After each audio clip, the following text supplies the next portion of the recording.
Good morning and welcome to your fiscal court. It's 9:30, October the 1st, and it is Pastor Doug Webb here.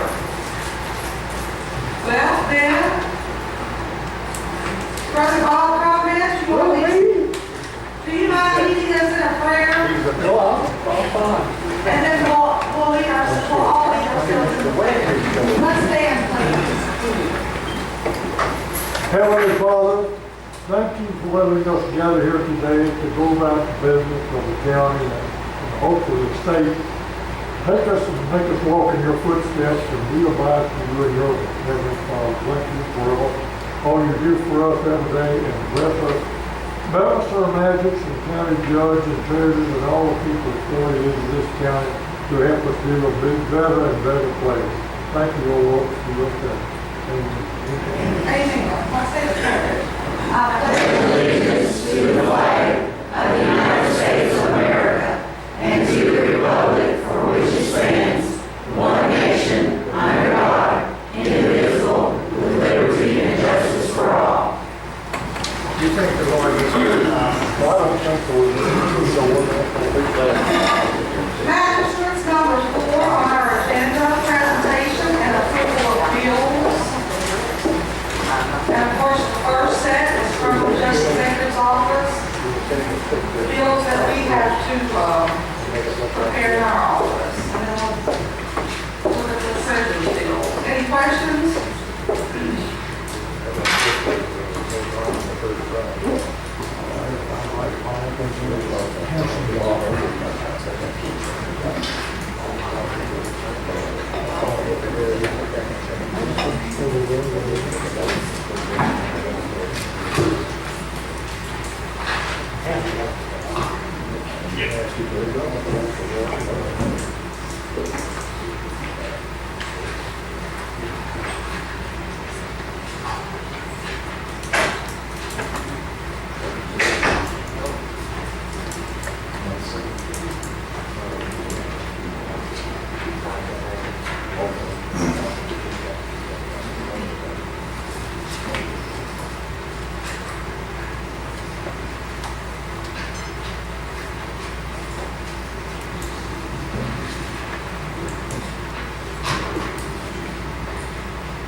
We have a motion and a second. Any questions or discussion? And Ms. Brandon, you may call the roll. Ms. Ashbaugh? Yes. Mr. Hunt? Yes. Mr. Laszlo? Yes. Mr. Bradshaw? Yes. Mr. Robert? Yes. Motion carries. Next, magistrates, the bill as presented by the county treasurer, Ms. Sharp. Those bills were dated for September the 19th of 2013. Action is required.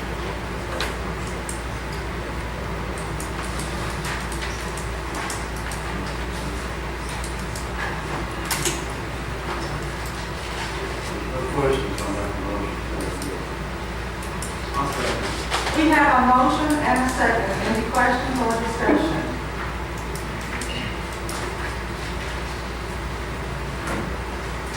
Ms. Brandon, you may call the roll. Ms. Ashbaugh? Yes. Mr. Hunt? Yes. Mr. Laszlo? Yes. Mr. Bradshaw? Yes. Mr. Robert? Yes. Motion carries. Thank you, Ms. Sharp. Next on our agenda is item number 5, approval of the minutes from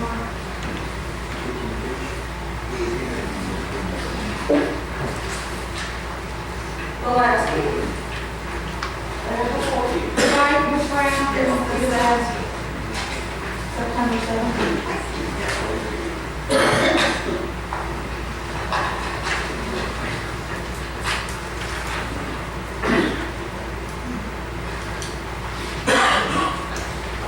Are there any changes?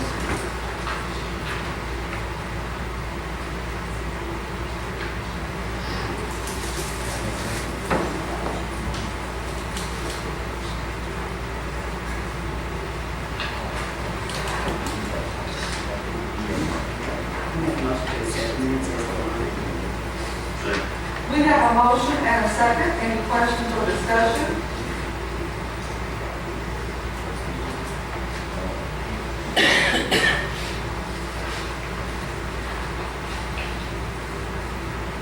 And Ms. Graham, can you call the roll? Ms. Ashcraft? Yes. Mr. Meyer? Yes. Mr. Laszlo? Yes. Mr. Bradshaw? Yes. Mr. Roberts? Yes. Motion carried. Thank you, Ms. Graham. Next on the agenda is, Mr. Snider cannot be here today. He is at a meeting.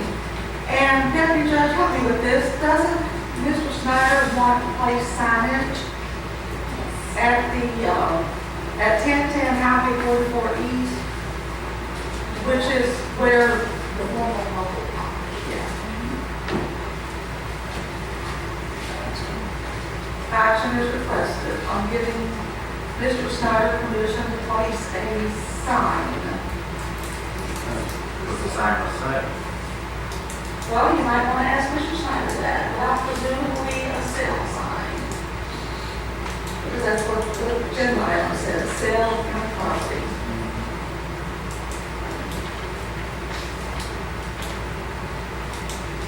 Mr. Snider asked me to present this report this morning, and we either need a yes or no vote. I'll make a motion, we place a for sale sign on the property that's located at 1010 Highway 44 East. Do I hear a second to my motion?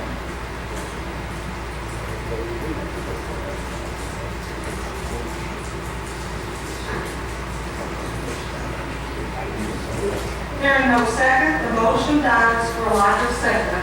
Deputy Judge, would you communicate that to Mr. Snider? Thank you. And Ms. Thrissie Dohn, she is not here today. Next, departmental reports, we have Ms. Roanne, Director of Planning. Excuse my voice, it's just allergy season. And she has a hiring.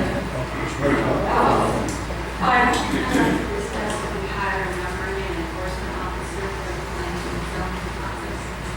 And based upon the recommendation of Director Hammond, I make a motion to hire Brian Richardson. What are the details on that?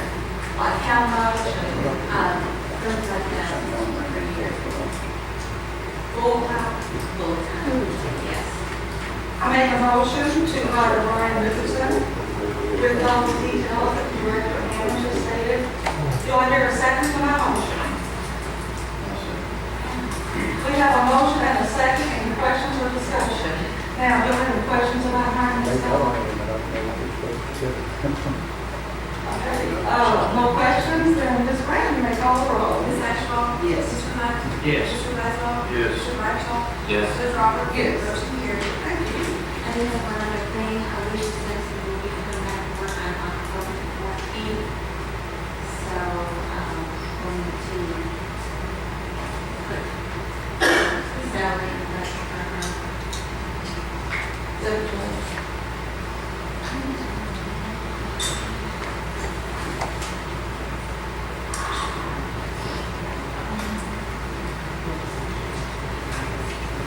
We'll transfer the funds needed. Thank you. Yes, you have. No action is requested. Treasurer, Deputy Judge, no action is requested. Excuse me. Okay, Director Stivers, it's your turn. A&M Oil quote for tracking fuel. Good morning, Director.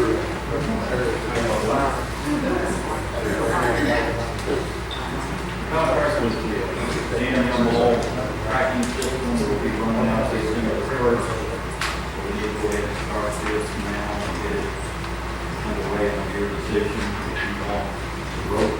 do it, or if you want them all, it's just being all of it.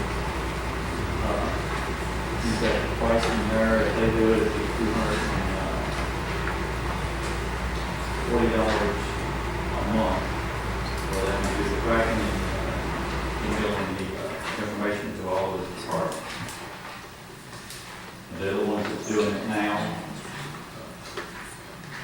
If the county road department does it, it'll be $1,800. Plus, we don't know for the computer, we probably have to do another computer and another hookup, plus the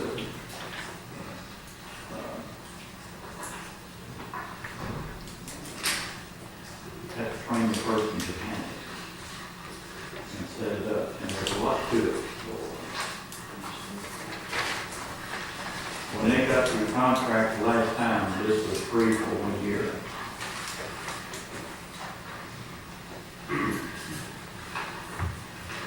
Are we currently set up with A&M and monitoring and tracking?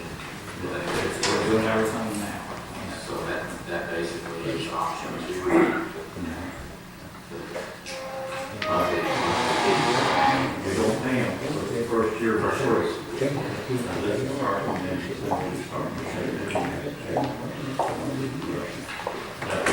first contract.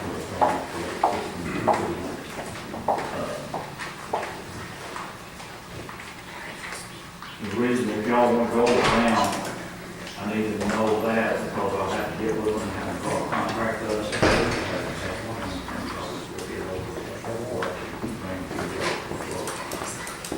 And that's the reason I know it's kind of time when I don't know how long it takes them to go around. So what do you need today is a motion to proceed? Yeah, whichever one you all want, if you all want the county road department to do it, or if you want them all to do it. If you want them to do it, then I'll write a contract up. I make a motion to go with option 2, which is the monthly management fee for A&M Oil to manage the system. We have a motion and a second. Any questions or discussion? And Ms. Brandon, you may call the roll. Ms. Ashbrook? Yes. Mr. Hyde? Yes. Mr. Laszlo? Yes. Mr. Bradshaw? Yes. Ms. Roberts? Yes. Motion carried. Thank you. Can I be a treat? Thank you. Appreciate it. Magistrates, I'm going to deviate from the agenda a little bit. I want to bring up Angie Blavich, who has some information about our health insurance. Good morning, Angie.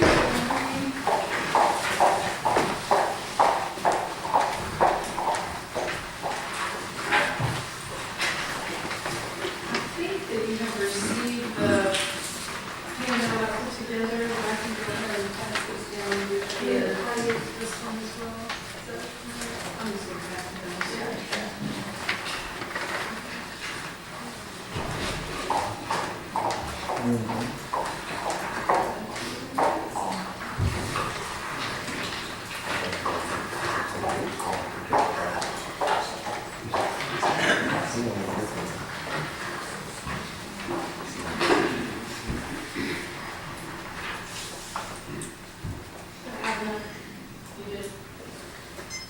You have an extra one?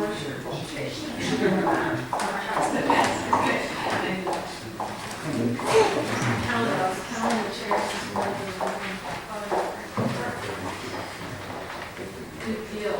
Now, the overview that you have in front of you is an overview of the discussion I've had with the insurance committee. As you know, I'm on the committee to negotiate, look at the different options.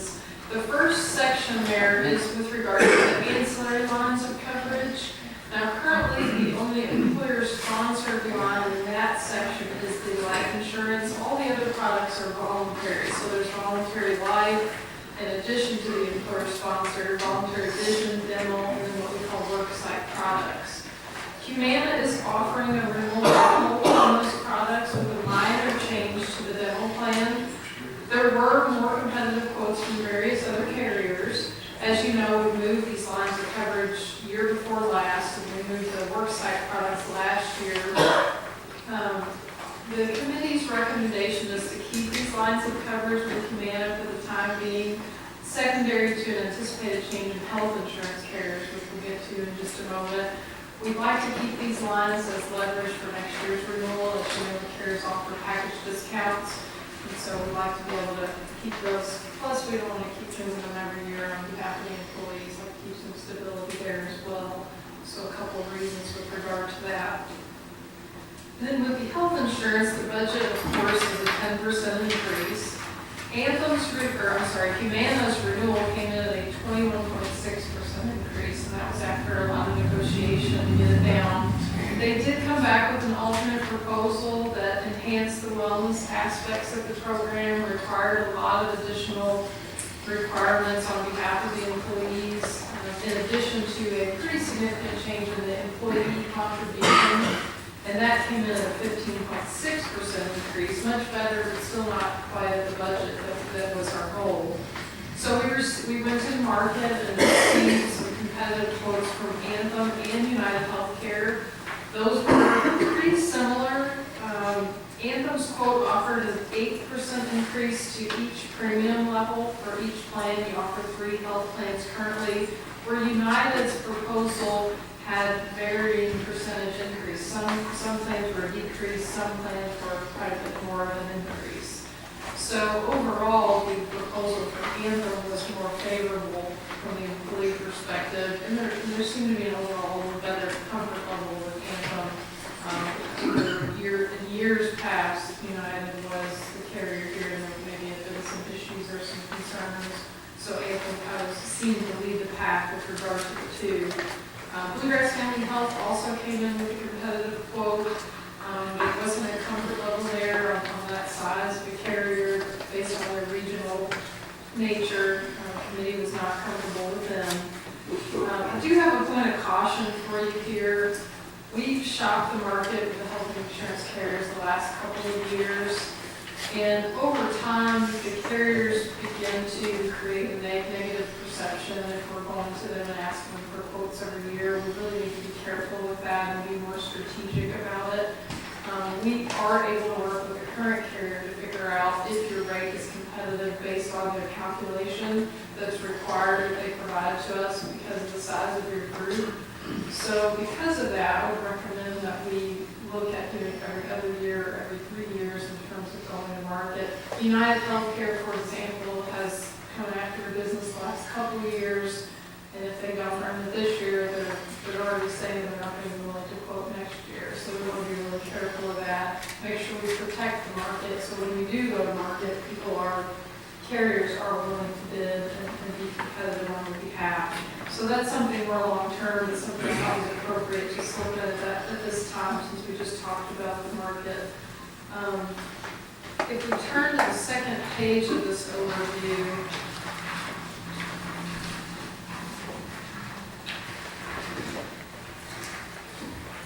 if for some reason, let's say we do move forward with a concept of shopping the carrier market every couple of years or every 3 years, if for some reason we feel like we're getting a renewal from the current carrier that isn't competitive, there's nothing from stopping us from one whole cycle of that non-shopping year and going out to market and make sure that we're competitive. So just to tie into that, I just think we need to go into it with more philosophy or really to protect quoting activity on your plan for the long term.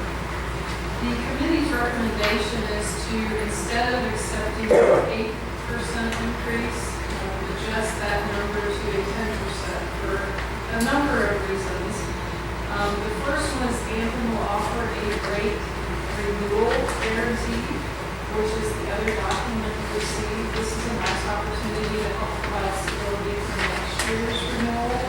Generally speaking, they'll tie the renewal percentage to the loss ratio, regardless of the anticipated claims that they see coming down the pipe. So that's a really good kind of step in the right direction already for next year's renewal. In addition, both Anthem and United reduced their original offers, so there's a little bit of concern that they might be a little bit underpriced going into it. So we just want to be careful of that, again, in the spirit of protecting next year's renewal. There are approximately 4% of Anthem's rate includes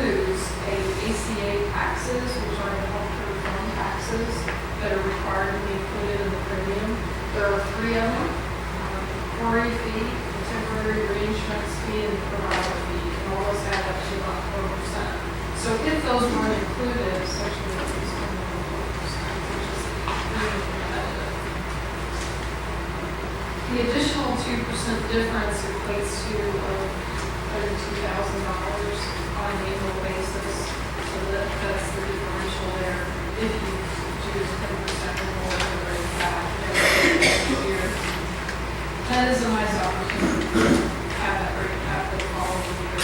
And then from an administrative process, based on the recommendation of the health carriers, there are a couple of administrative items we have to transition.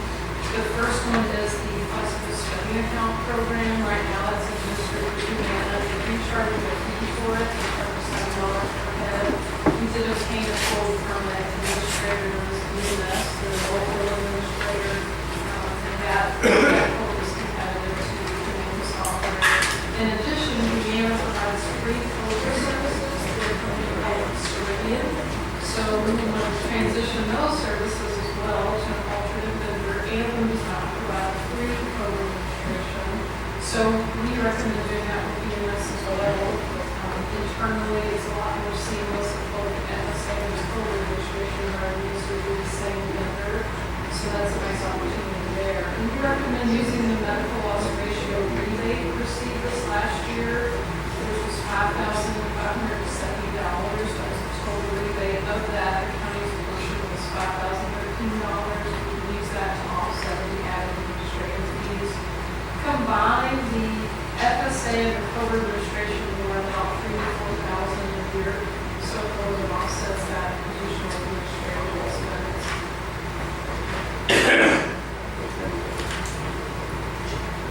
I know I've covered a lot of information. Are there any questions for me?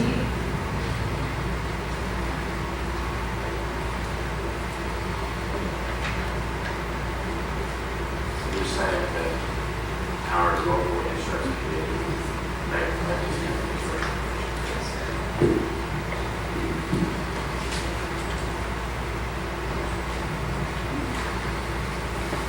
And Phil, as a side note, we are going to move to online enrollment this year. The employees to be able to make it a lot easier for them. Now, initially, we're not going to make them do that smartphone or super online. There's a lot of convenience with the board, and an online system really helps us guide through the steps to enroll and consider as long as we can get them comfortable with the system and the benefits and like that. So I think that'll be nice and things to go into all the streams. And that's something we're actually doing with the department. Hi, do you have anything you want to say to the magistrates concerning what the insurance committee? We spent a lot of time on this, and we weighed all our options, and this is really the best way that we found. It's not, this helps the county employees to no harm to anybody. And it's been a long time since anybody had 3 years of that increase. You know, your employees, and you got the rates the same. Lost no benefits. Are you looking for action today? Are you looking for a decision from this board? Yes. We would like to, just to start the process of, but it don't have to be done today. They want to, look at it more. What's the desire of the magistrates? To look at this more or take action today? What is the renewal date? Renewal date's January.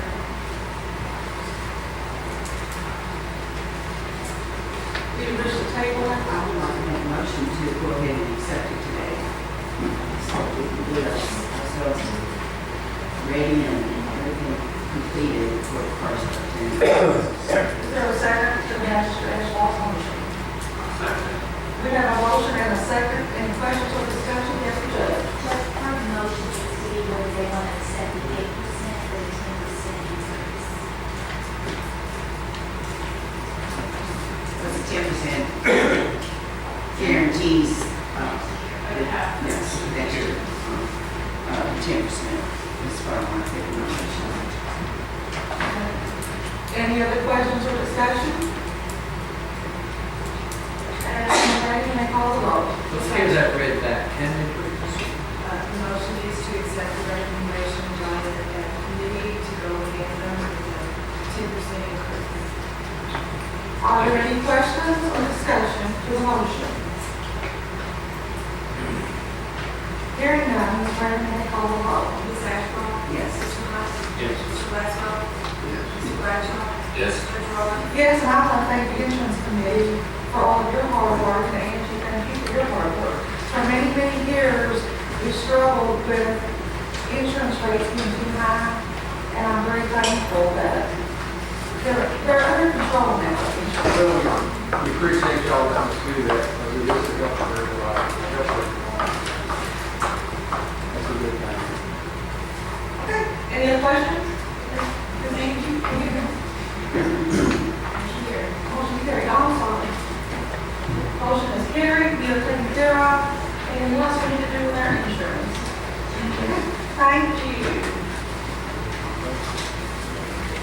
Okay, going back to our agenda, we have Director Mike Phillips. He has a couple items, one item.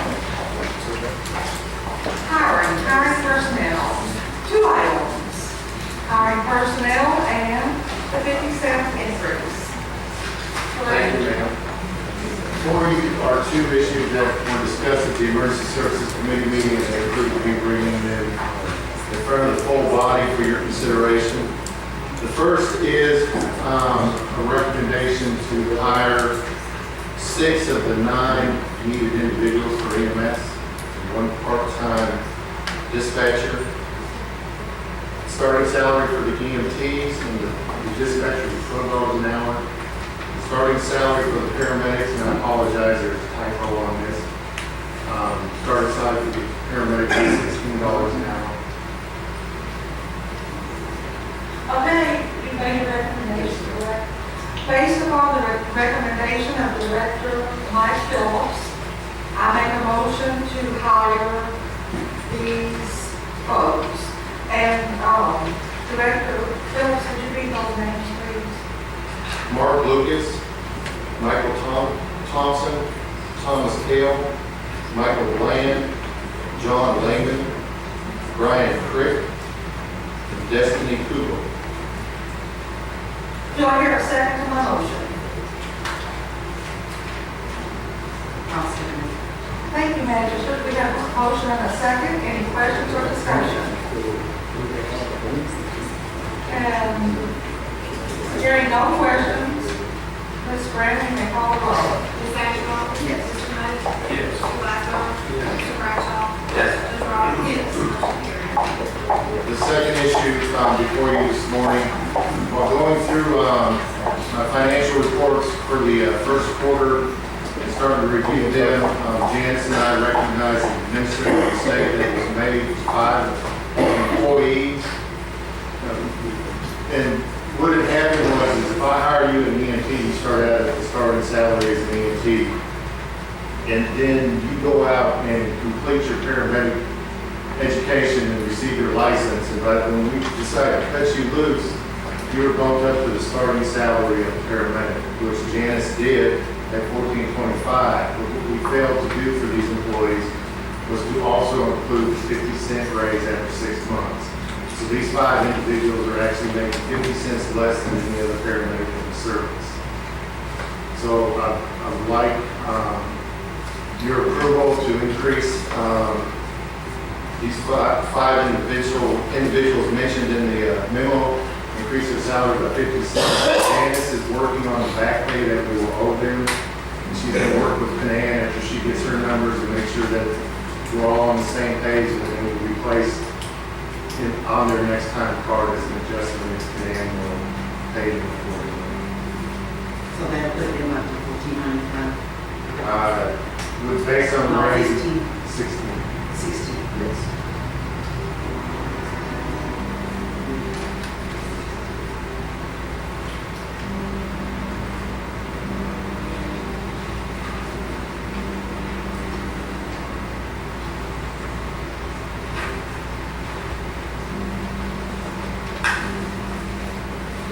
I make a motion to make a salary correction for EMTs. 5 years EMTs. And using like 16,000. Okay. We have a motion. I'll second the motion. We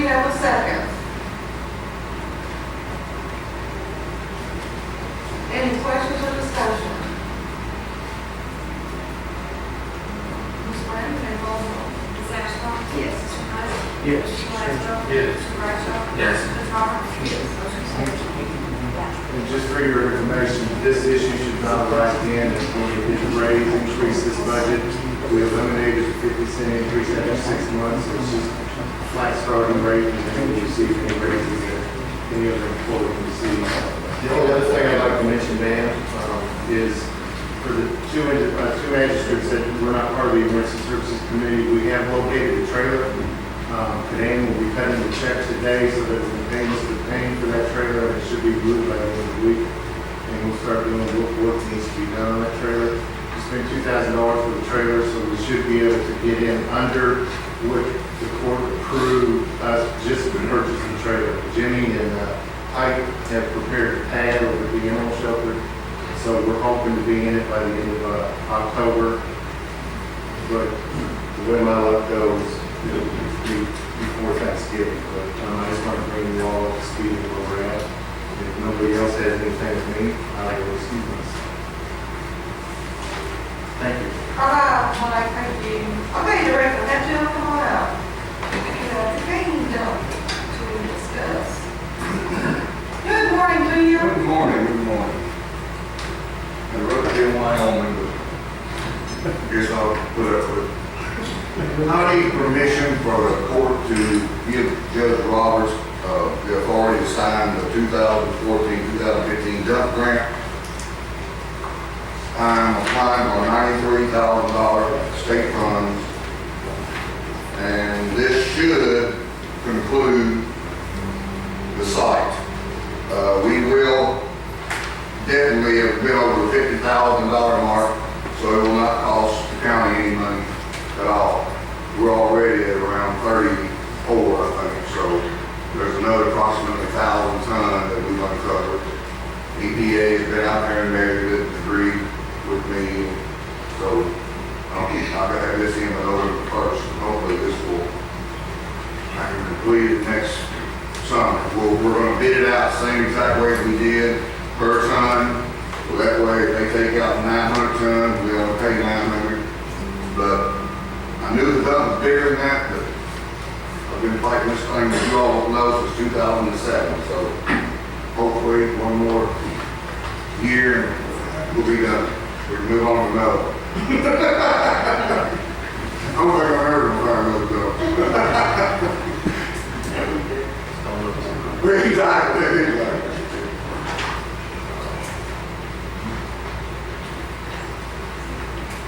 Will this be monitored so this will not happen again there? Well, actually, Bob, yeah, I've had quite a number of discussions with them. That I'm going to be going back there even when this is done. I better not see one dump truck load. And if they do, then I would cite them immediately right there. But this was a huge thing. And the company that got caught, just to give you the update, ended up, one paid a $10,000 fine.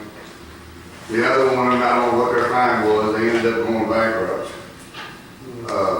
And this was the first time that I'd ever been involved in something of this large magnitude, but I hope that the state puts a lien on this property to recoup this money, is what I hope.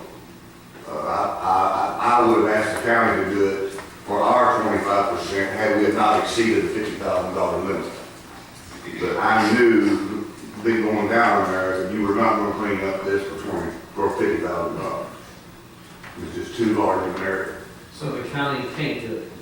Is that what The you're county will not have to put up any money. All we've had to put up so far is about 25%, and we will get reimbursed on that. When I close the final documents out, yes. So it should not cost this county any money, other than our state money. Any other questions?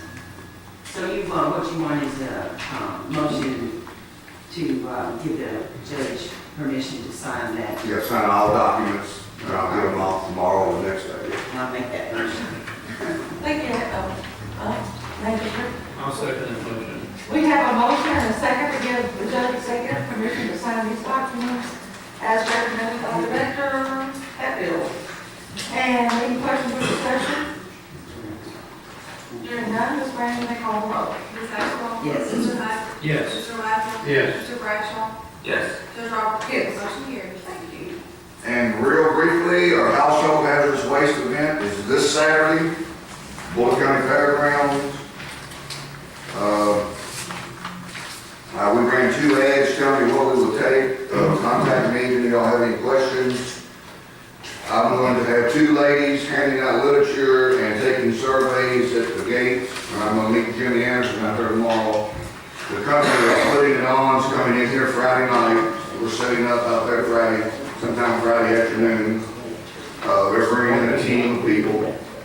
It will be all computerized. And when we get to an X amount of number, as soon as I see how many inmates I have, how many deputies I have, and workers, then I'll know roughly how much money I'm dealing with. So keep it under the 20,000, and then we will shut it down. It won't start at 8, and we're not going to allow anybody to unload until 8. But y'all feel free to come out. It's the first one Boyle County's had, so I don't know what I'm getting into. But if you have any questions, give me a call. Larry, Yes, ma'am. you know where that dump is out on Ferguson Lane? And we went out there and it was just Yes. filling, Yes. basically. Are they finished with that or are they still hauling cover? The last I saw was a couple weeks ago. They were still hauling covering. Okay. I saw 3 dump trucks going off of 65. Yeah. And I was wondering if that's probably where they were going. Probably. I thought maybe they were done, but I wasn't sure. Right. Now, there's a big fill-in going on Brooks Hill. I've done been out there 2 times, but, I mean, what they're doing is legal. Oh, that one that you enrolled into, that one? Yes. Mm-hmm. Yeah. Yeah. Thank you very much. Anybody else? Thank you all. Thank you, Director. Okay, next on the agenda, Rudy Hawkins, Code Enforcement Director, STRAND agreement. Good morning, Director Hawkins. Good morning, Judge.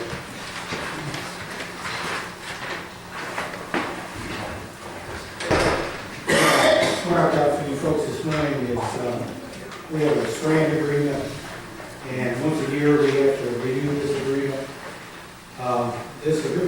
This year they've inserted about 4 different items that we haven't had before, and I just need permission for the judge to sign.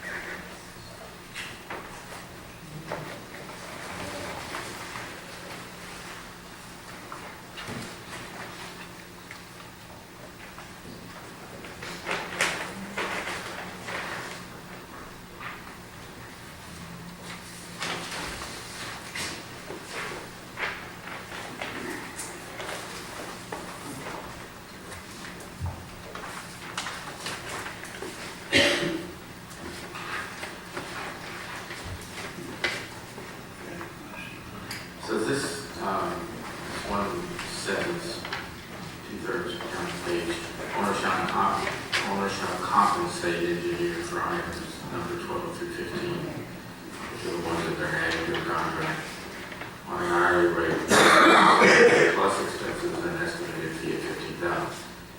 Is that $15,000 in addition to what we're currently paying? No. It was just an estimate on those 4 items. Everything they do is on an hourly basis. Okay. And it's specified by the contract, it's not actually a contract, it's just an agreement that we're going to do these things. It was set up by the EPA that we got to do these things. And so they're just going out. And these are additional items that we've got to do.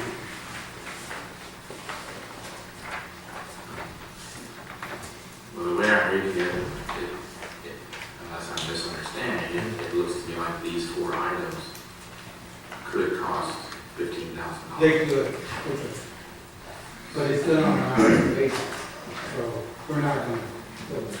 Okay. Actually, 2 of the items we've already done. Make a motion to authorize the county judge to sign this document. Second.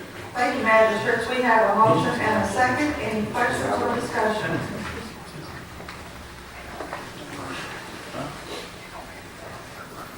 Brandon, you may call the roll. Mrs. Ashcraft? Yes. Mr. Hunt? Yes. Mr. Laszlo? Yes. Mr. Bradshaw? Yes. Ms. Roberts? Yes. Motion carried, thank you. You have a question, Manager? Thank you, Director. Okay, number 6, Director Miller. Number 7, Director Etherton, Assistant Director. Okay. Number 9, Director Howe. Number 10, Director Daughtery. Old business, number 1, none.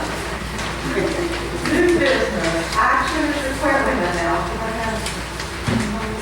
No. Okay, new business. Action is requested on FEMA leaves. Magistrate, Yes, this lease made entered into the 23rd day of September 2013. Line between Board County Fiscal Board, Departments of the First Part, Board County Fiscal Board, and leasers, Martin Braun, leasing party of the second part, 260 Kings Lake Drive, Shepherdsville, Kentucky. Therefore, and in consideration of the amounts to be paid is hereinafter set out, and subject to the provisions herein contained, leasers to hereby lease to leasing the property located at 118 Delilas Way, Shepherdsville, Kentucky 40165, consisting of one lot to have possession of the above stated premises for a 1-year term.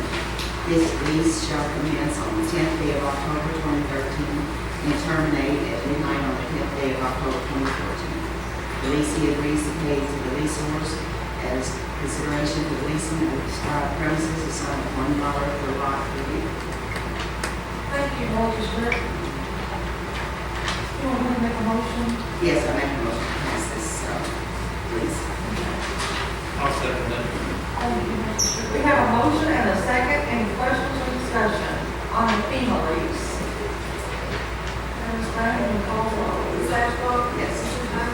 Yes. Mr. Laszlo? Yes. Mr. Bradshaw? Yes. Ms. Roberts? Yes. Motion carried. All right, next we have number 2 under new business. Mr. John Snider of the Economic Development Agency, he asked me to put this on the agenda. We are wanting to clear the property that's located by I-65, which is designated for the college. We want to clear that of wood.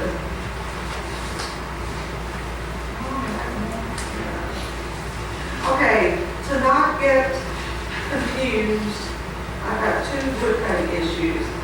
Look at number 3 under new business. That's the one I would like to have action on. Action requested, number 3 under new business. Action is requested on logging and or clearing of county property dedicated for community college.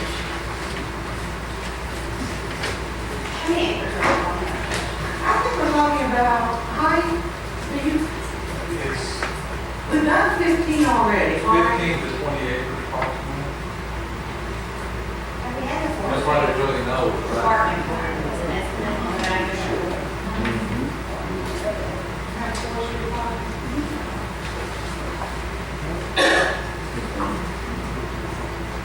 Judge, Uh-huh. I've dealt with a lot of timber and everything in my time. The forestry division or your forestry consultants are the people that you really need to talk to. They can give you the true value of your property. That's what the county attorney just said. Right, it's 100%. And there's a gentleman in E-Town, the name of John Luckett, fine Christian man. And he, What's his last name? Luckett, John Luckett. Okay. You talk to him and it would cost you nothing to talk to him, but he is a forestry consultant. And the forestry division gets involved with it and everything. They'll actually come out and mark your timber, tell you how many square feet it is that's in it, they'll tell you the type of timber you got there, and you can never go wrong. Whatever recommendation the forestry division or the forestry consultant will give you is 100% accurate. Then you can take that and build that. They will bid it out. Right.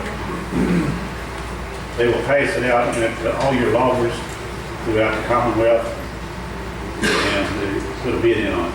Okay. So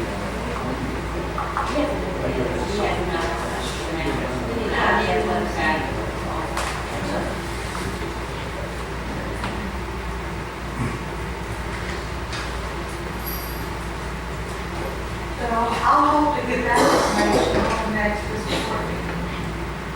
And it'll be in your pockets, Magistrate. I don't know if it'd be that fast. I hope it is. Do you have any suggestions, Ty, on any of this? We want to move it as long as quickly as possible and not get in a bureaucratic red tape.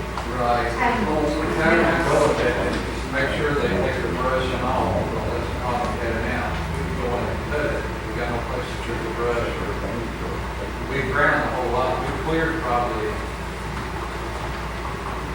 4 acres of it already. Okay. But it's getting more than what we can handle. Is there anything else, County Attorney or magistrates that my office needs to do or EDA needs to do before the next fiscal court meeting? Because I would hate to come back to the next fiscal court meeting and look at something else that I know we're kind of, you may not know until we get to the next fiscal court meeting, but I think this is as efficient as possible. I don't believe I was aware that we were clearing property. That's a gas asset that the county owns, we need to assess the value of the asset before we potentially waste the asset that should be sold. Magistrate, is there anything that you all can think of? Not a lot. Whoever's doing it needs to have some kind of liability insurance. Kill somebody. I would think both of you will want to check that. That'd be in the bid, we need to assess how much we are first.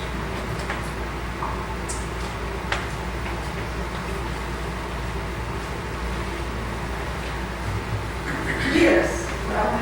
This is the area where the college is going to be built. Yes. I know that Donna has some ideas to reduce some of those trees. Is she aware of what's happening and talk to somebody about what she wants preserved? She should be aware. I don't know, I can't predict that she's aware or not, but Whose responsibility would be to let her know that this is happening so she could show them the plan? John Snider, the director of A&M Oil. All right, thanks. And again, we don't want to get involved in, I've been waiting for 6.5 years to see something done with this college, and now it's moving quickly. And I just don't want to see it fall down in a bunch of bureaucratic red tape. Well, I agree, but I also know that she has some ideas to use some of those, and I hate to see that change if all it takes is a conversation. Now, she's been on medical leave for quite some time, and she's off now, but, yeah, Director Snider can relay that information to her. Okay, well, I'll send her an email too. That's fine. Okay, any other questions on that? Then I'll have to get that as a conference. Okay. Magistrates, just protocol number 2, under new business. We have a constituent would like to have some of that wood off the college property just for burning in the loose walls. But let's progress with the logging part. Why would it after they have logged it, I think come in and do some of the off-off and that would be great for them. Magistrate has an idea. And hopefully we can address that in the next meeting. Okay, number 4, under new business, action is requested to direct the Judge Executive's office to write a letter to bind. Can you want to? I sent an email out last week. To the magistrates. You want me to advise the public? I'm not sure to do that. Last week, my office became aware, I can't remember, was it Thursday? At about 3 o'clock in the afternoon, that our buying system in the county was down, and that's a victim notification network that you can sign up for to be notified. And I immediately notified the homeowner attorney because we wouldn't necessarily get direct notification of that I do know that Bullock County has a connection through to the individual that actually owns the Vine program. So I made the call of attorney's office aware of the judge executive and the magistrates. My concern clearly was for how long we've been down and what is Vine's policies and procedures of notification of the public and us, okay, for liability reasons. We had found out that I believe it was September 13th, it had been announced on September 13th, so all over 2 weeks at the time. And the system is back up and running. I believe after the call attorney made some calls, it only took about 24 hours, and we were back online. But my concern for the protection of our citizens is for the judge to write a letter to Vine to find out exactly what is their policy and procedure for notifying the public, the people that have signed up for access. I believe it may be a call system. I cannot verify that. And I also would like to know if it's going to be down for that significant period of time, what is their policy and procedure for notifying the county and the prosecutors and the court system? Because it's not the notification and neither is the criminal attorney's office of that. So it's a concern that we have for the public. So I would like the judge to write a letter to Vine on behalf of the fiscal court, because the county does have, I think, potentially some liability here if we're still referring people to Vine and the system's down and running. Thank you, Hammond. So action is requested or not, it's what you decide.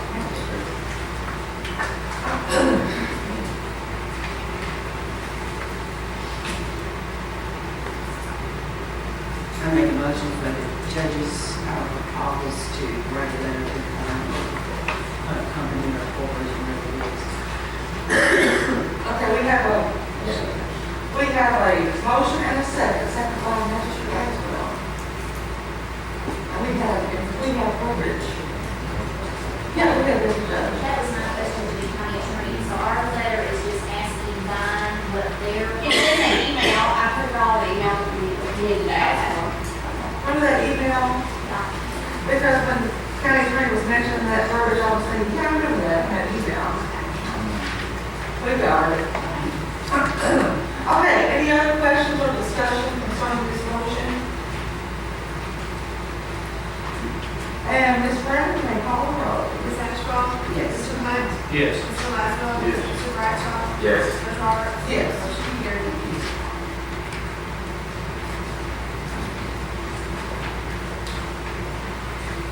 The next thing on the agenda is item number 5, under new business. Action is requested on community dialogues to improve county health.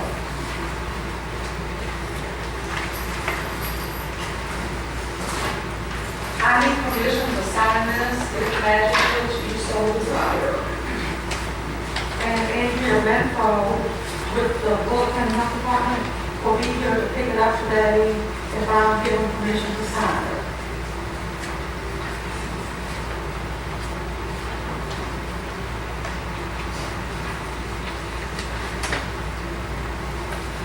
The objectives of this program is to provide county officials and other stakeholders a forum to identify and discuss challenges and opportunities to improving county health.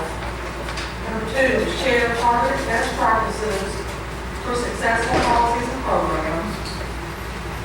Number 3, develop a concrete collaborative action plan that includes specific action steps for each stakeholder. And number 4, develop a project timeline for the county's subsequent meetings to bring the group of working groups together to report progress. Discuss challenges and meeting goals, review sustainability of the efforts, and consider new resources and information. This is coming through NACO, the National Association of Counties, and this is just another way, I think, to raise the bar in Bullock County. Action is requested.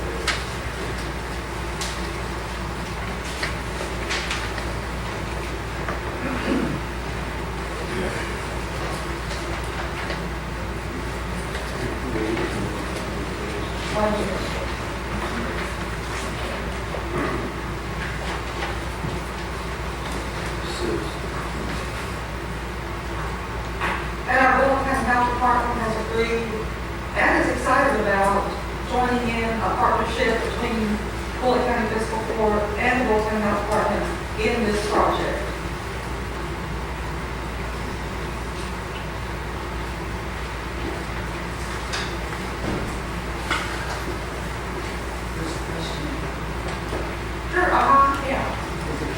still fighting the smoking ban?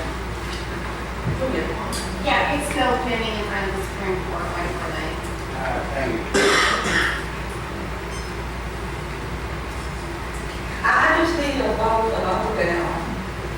Yes or no? I make a motion to give you authority to sign this. Thank you, Magistrate.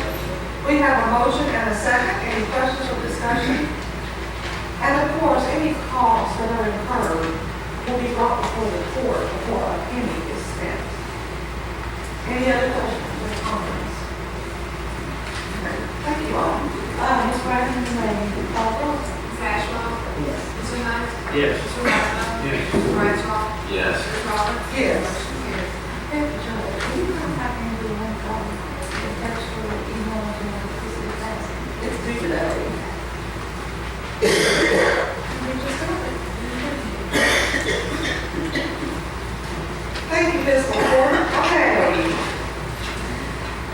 Next we have, and this is like, wow, item on the agenda. Jailer Martha Knox, presentation on the commissary account. Good morning, Jailer Knox. Good morning. Fine, it's good to have you in this report.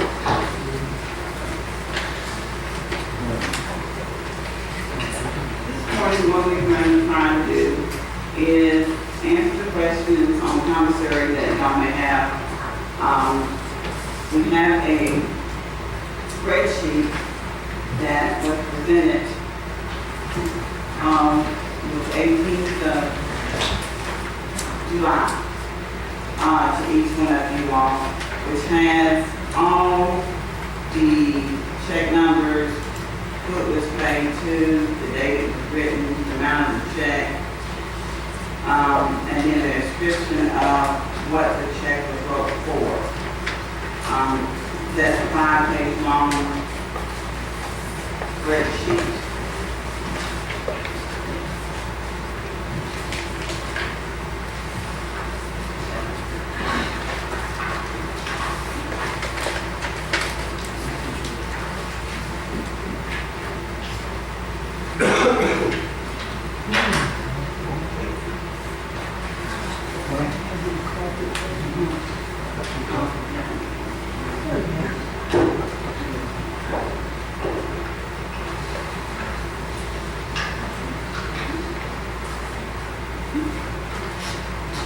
This spreadsheet explains every check that went out of the checkbook, why it was written, the amount it was,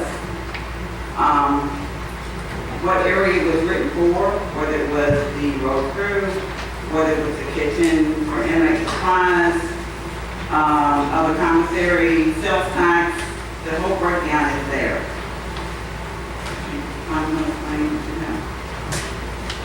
Fonda is the person that oversees that account. She's the one that takes the money, my front office. Physically, I do not receive any money in hand myself. I do not write receipts. That's been a policy of my own. And it was a policy that was also identified for before I took office. I do not handle any cash money at any point in time. If someone comes down to drop off money for their loved one of the other office people come to the front, they take it, they write the receipt, they give that person that is dropping off the money, the receipt, a carbon copy states in the receipt book.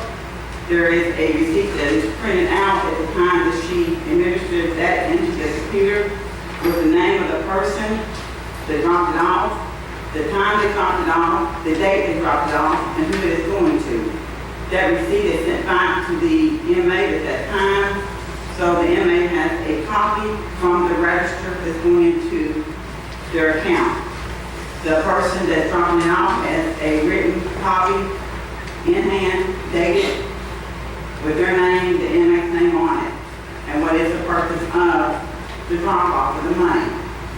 Also, there is 2 carbon copies inside of the 3 carbon copy receipt book that is kept at all times. And we date those receipt books from the time it started to the time we ended. And they are all numbered, so there's no way of removing any receipt at any point in time. So every receipt is numbered.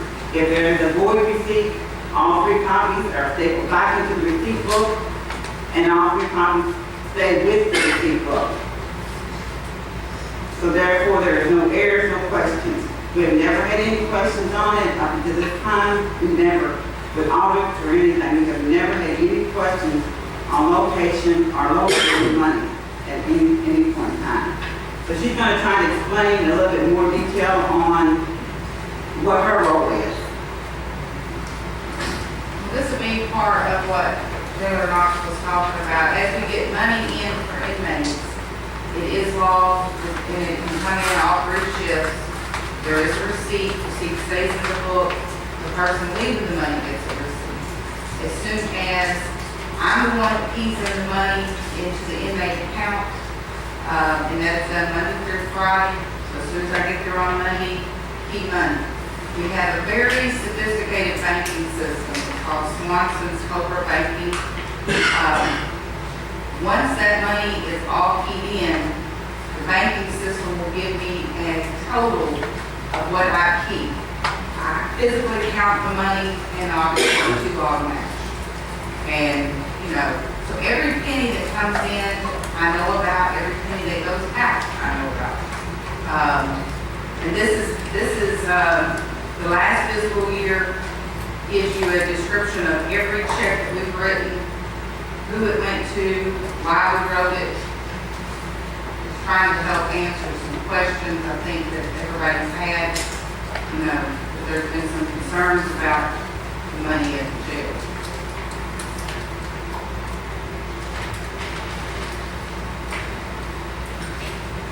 After you've written all the checks, is this commissary, is this the bottom line right here on the 5th page? Yeah, that's how it came out. Yes, that is for the fiscal year, wrote checks almost in the amount of $205,000.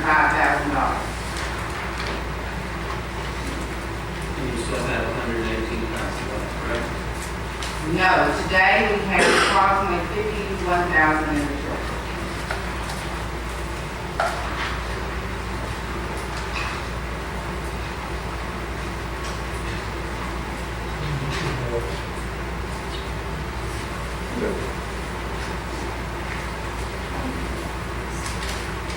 Okay, so you spent 204, so there. For that fiscal year, yes.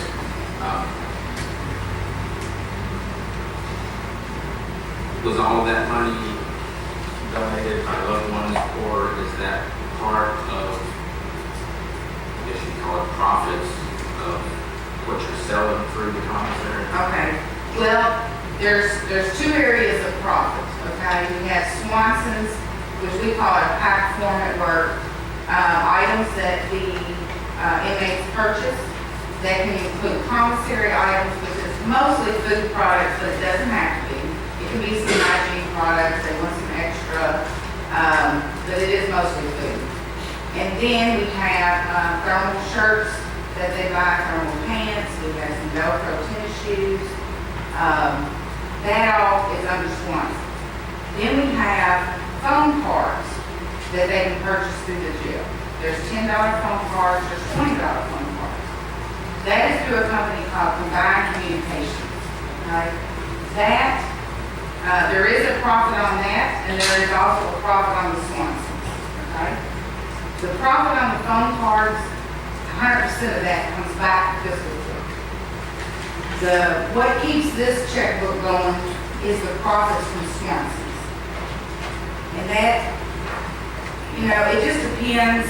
That runs anywhere from 10 to say 14,000 a month.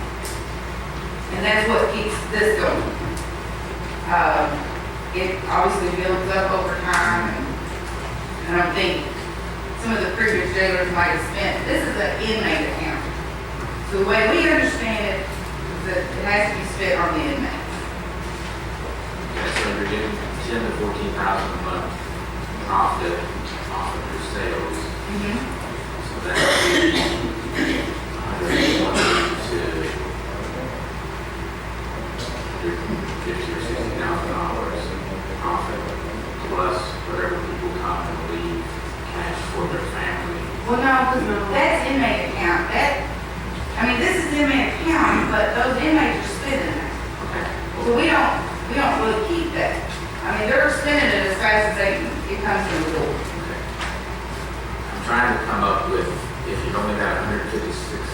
$60,000 profit and you're spending $200,000, those numbers don't match. They don't match, but over the years, It's carry over from a previous year, maybe. yeah. Yeah, but we never take it out, we never, everything, it may not carry over. The only way we take it out is if we get on that sheet. Right. And see, we're paying when, like, we have to order the thermals, shirts, thermal pants, tennis shoes, all those hair brushes, all that we have to order.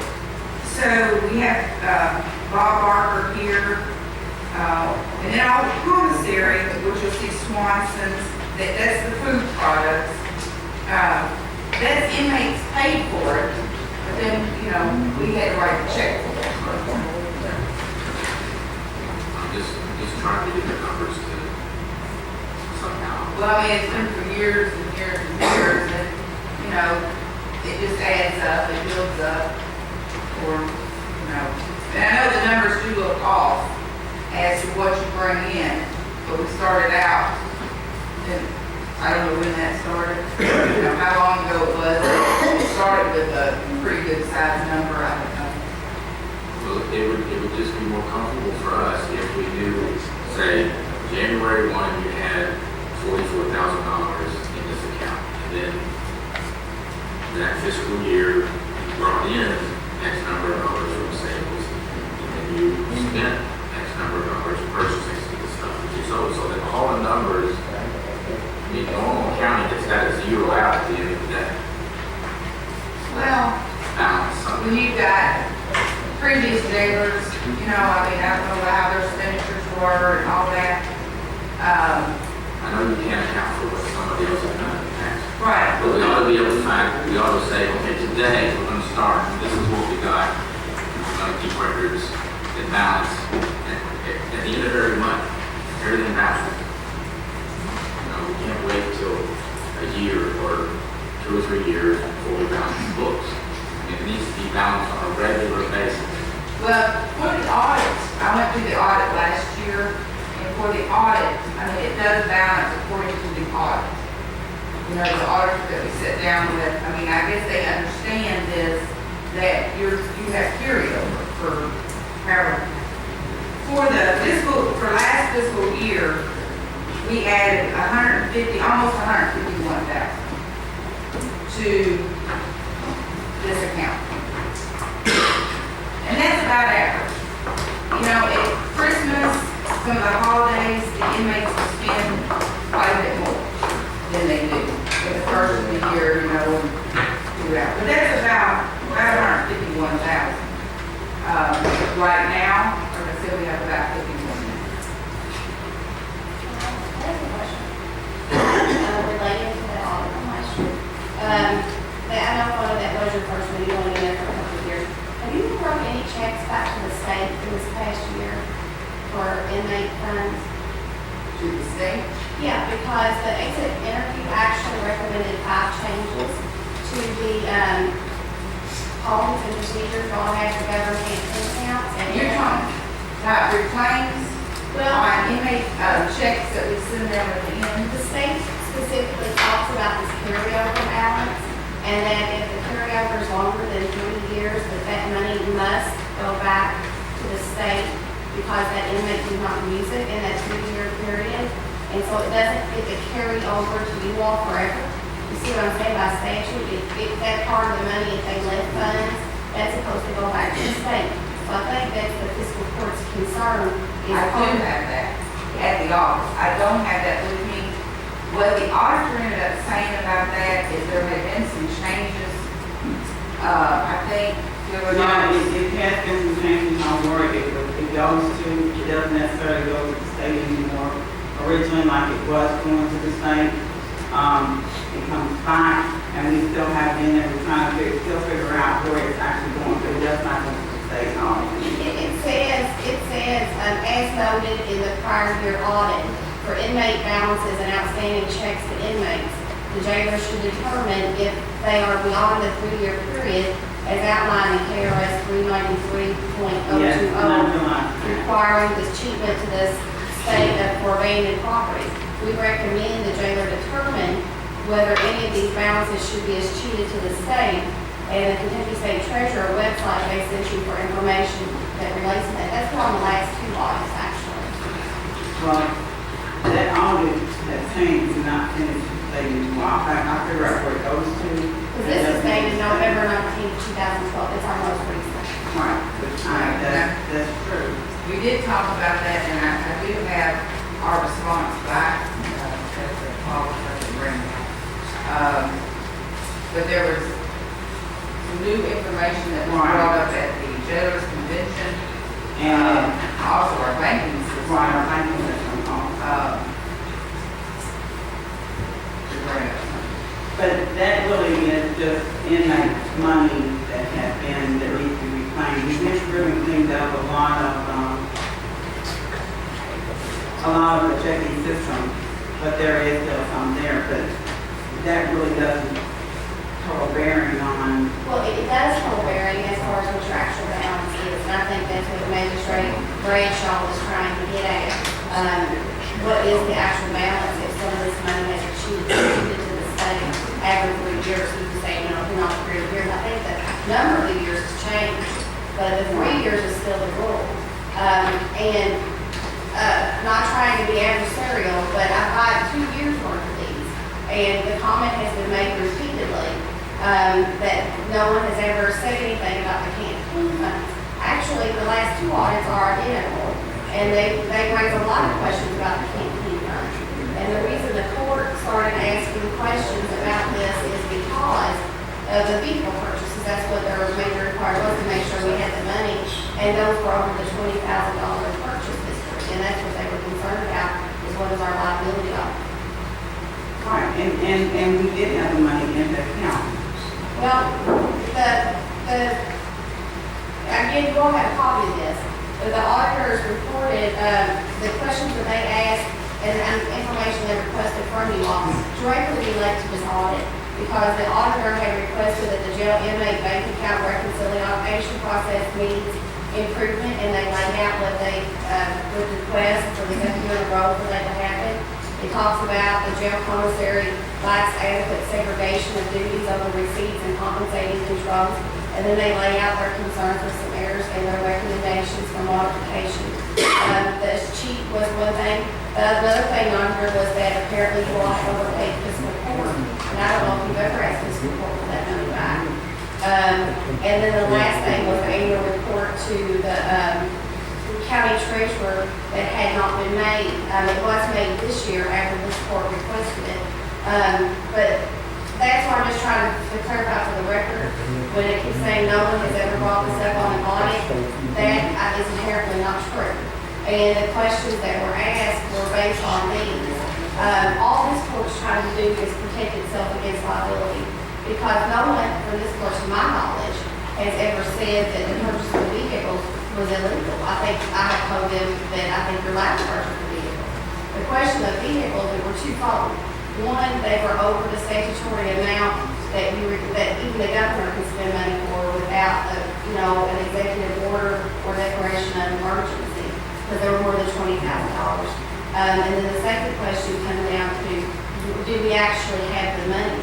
And that's what stimulated their request for this documentation, because they're concerned on this. If we do have a huge carryover balance, it was actually our money to spend. There was never a question as to where it came from. But I just wanted that to focus in, because it's not ever been a gotcha. It's just been, we're trying to cover liability issues. What the bar is, where you do not spend out of that particular area, the computer separates the money, so we know what we have to spend. We would overspend out of that. There's two separate checkbooks. I agree with the program. The program will work if the information that's put in is correct. So if any of that money needs to be achieved back in the state, it's going to make your actual spending balance less. And I think that's what Magistrate Bradshaw was trying to point out. Well, what we do every month, we do a balance of every month. So we know what we have in there, and what is actually still inmates' money, what is actually money that needs to be reclaimed. It separates the two. It separates whether we put a check to you all, whether we cut a check, whether it is, phone money that comes through, what you all get is physical court itself is at 100%. Anything like that, it separates now. And that system is a overall system that's used throughout the state of Kentucky. It's not just a system that we come up with. This is a actual correctional system. So it knows how to separate it out different. That's how we know what amount to cut the check for. That's how we know what it goes to. Yes, there is some of the money left in there, but it would not allow you to pull that money out to spend that money. So that's how. I'm not claiming to be the auditor, I just know that this has been their concerns, since these folks have been on this before. And that was why I asked if they're having a check written back. And we have answered every audit question, and I mean, It was last year, the one before Yeah. that, you know. the one before that. Yeah, the one in 2011, it says that there was no correspondence.